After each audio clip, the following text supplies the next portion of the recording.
50 years ago on this night, the world lost an icon of the civil rights movement. Dr. Martin Luther King Jr. was shot and killed in Memphis, Tennessee, and perhaps no one here in Houston was more connected to Dr. King than the Reverend Bill Lawson. I sat down with him to reflect on Dr. King's death and legacy. I was on the second story. Reverend Bill Lawson won't ever forget April 4th, 1968. I was shocked, and I couldn't believe it. He was working inside Houston's Wheeler Avenue Baptist Church and heard over the radio Martin Luther King Jr. had been assassinated in Memphis. All of us realized that this was a major turn in history.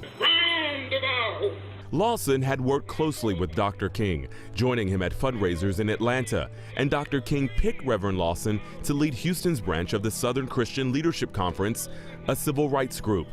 While King's death was devastating, Lawson says it was the outcome he often feared. Because he was so effective, because he impacted his age so much, I knew that Martin, like Jesus, would probably be assassinated.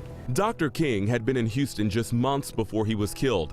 In 1967, he came to Houston to raise money for the Southern Christian Leadership Conference, the group that organized many of the major protests and boycotts.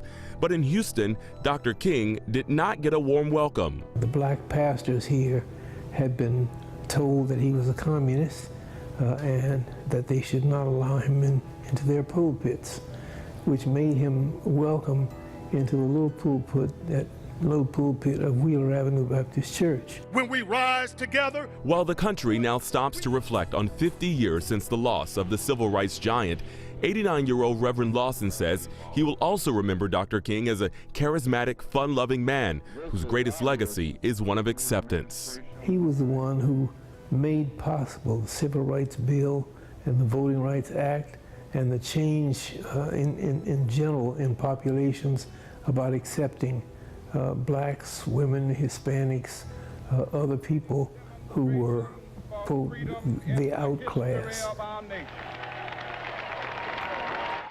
Houston's Reverend Bill Lawson. And Caitlin, one of the things I love that Bill Lawson said was that just Dr. King, while we all saw a serious side of him, he said it was just the light moments where he was fun. He was just a great guy behind the scenes that he also will remember most. It's amazing. He was a family guy. To hear so many people, just to meet anyone who has personal experience with him is really a treasure at this point. Yeah, a treasure. He's 89 years old. Amazing.